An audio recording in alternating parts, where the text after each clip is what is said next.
बिस्मिल्लाहिर्रहमानिर्रहीम। अस्सलाम वालेकुम viewers, my name is Shahzad. और व्यूवर्स, आज हम अपने इंग्लिश बोलचाल का सबक नंबर 104 स्टार्ट कर रहे हैं, जिसके हर वीडियो में रोज़मर्रा इस्तेमाल के 10 फ़िक्रे शामिल होते हैं, जो कि सादा मगर कारआमद होते हैं। So let's start the episode number 104 of English बोलचाल। व्यूवर्स, आज का सेंटेंस नंबर 1 और ओवरऑल सेंटेंस नंबर 701। वो कौन था और आपने इसे सज़ा क्यों दी? आपने उसे मारा क्यों? आपने उसे छोड़ क्यों दिया? तो इस तरह के जो फ़िक्रे हैं वो हम इस तरह बना सकते हैं। तो यहाँ पे सेंटेंस है, वो कौन था और आपने उसे या इसे सज़ा क्यों दी? Who was he? वो कौन था? And why did you punish him? और आपने उसे सज़ा क्यों दी? वो कौन था और आपने इसे सज़ा क्यों दी? सेंटेंस नंबर है जो हमारा 2। आप रिटायरमेंट के बाद कहाँ रहेंगे? आप रिटायरमेंट के बाद क्या करेंगे? आप रिटायरमेंट के बाद कहाँ जाएंगे? या आप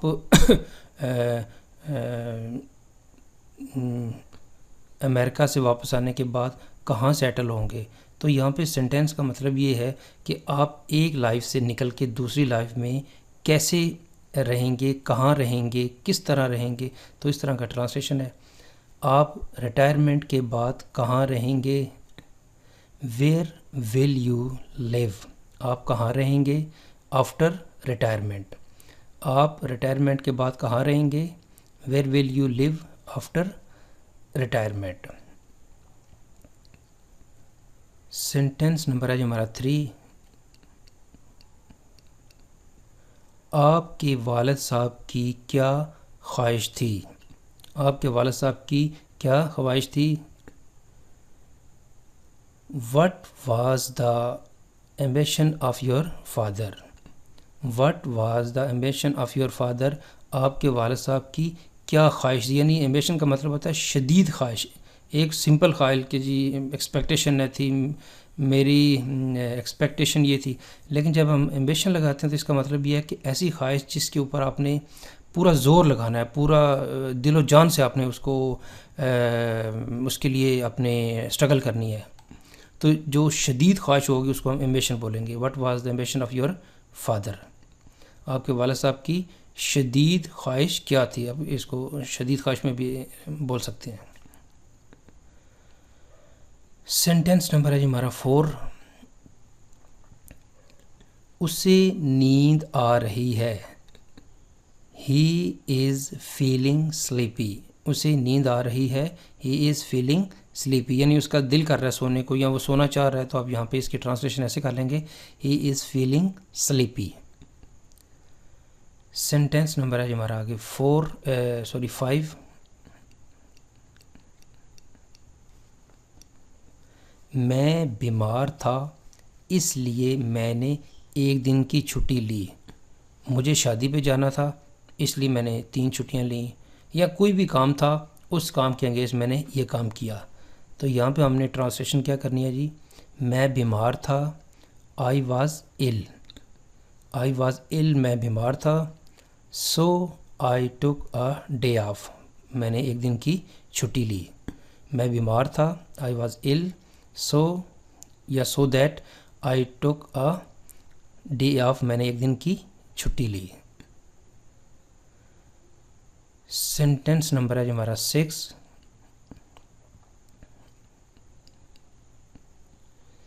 इसने अपने नौकर से क्या कहा?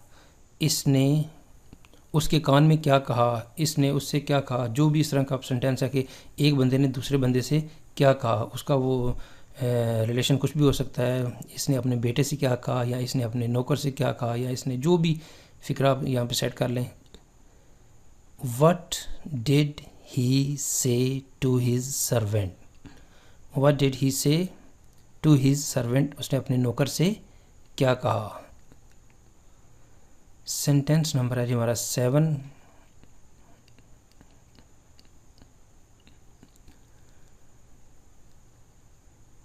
ज़्यादातर वो इम्तिहान में अच्छे नंबर लेती है। ज़्यादातर वो इम्तिहान में अच्छे नंबर लेती है। व्यूवर्स, यहाँ पे आई थिंक कि ज़्यादातर एक लफ्ज़ पर है, वो एक्स्ट्रा लगा हुआ है, उसको आप इग्नोर कर दें। तो फ़िक्रा उर्दू का सेंटेंस ये बनेगा, वो ज़्यादातर इम्तिहान में अच्छे नंबर लेती है। आपको उसको सेंटेंस को ऐसे बोल लिख लेना, वो ज़्यादातर इम्तिहान में अच्छे नंबर लेती है। Mostly she gets good marks in the examination या in the exam. Mostly she gets good marks in the exam. ज़्यादातर वो इम्तिहान में अच्छे नंबर लेती है। सेंटेंस नंबर है जी हमारा 8। ये आपकी सेहत के लिए अच्छा नहीं है या ये आपकी सेहत के लिए बुरा है। It's bad for your health. It's not good for your health. So जैसे स्मोकिंग होगी या कोई इस तरह की जो चीज़ें हैं जो आपकी सेहत के लिए नहीं अच्छी, तो ये कहा जा रहा है कि it's bad for your health, ये चीज़ें या ये आपकी सेहत के लिए ठीक नहीं है। सेंटेंस नंबर है जी हमारा 9।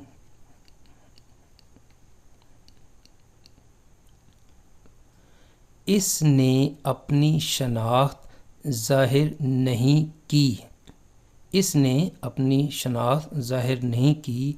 He did not reveal his identity. He did not reveal his identity यानी उसने अपनी शनाख्त को का शो नहीं की, उसको डिस्क्लोज़ नहीं किया, उसको बताया, अपने मतलब ज़ाहिर नहीं होने दिया।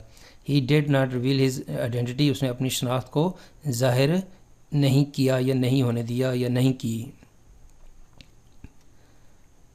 सेंटेंस नंबर है हमारा 10।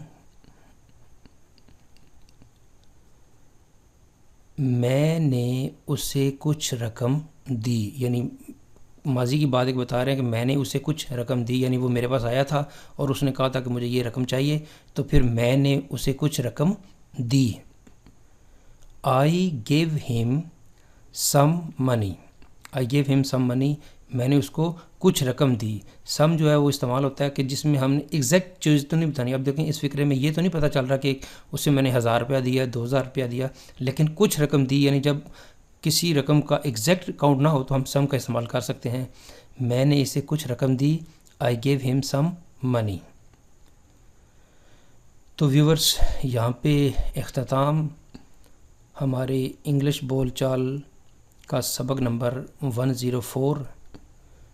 तो व्यूवर्स, अगर आपको ये वीडियो पसंद आता है तो काइंडली इसको लाइक कर दीजिए, इसको सब्सक्राइब भी कर दीजिए। सब्सक्राइब का ये फ़ायदा होगा कि जब आप इस चैनल के रजिस्टर्ड यूज़र बन जाएंगे तो आने वाली जितनी भी वीडियोस की जो नोटिफिकेशन है वो आपको आपके मोबाइल पे या आपकी लैपटॉप या टैबलेट जो भी आप डिवाइस यूज़ करते हैं उस पे जो है ना वो एक बेल आ जाएगी। और काइंडली इसको शेयर भी कर दीजिए। फॉर मोर इन्फॉर्मेशन, मज़ीद मालूमात के लिए you can visit our website www.onlinequizacademy.com। Viewers, अगली एपिसोड तक मुझे इजाज़त दीजिए। अल्लाह हाफिज़। अस्सलामु अलैकुम।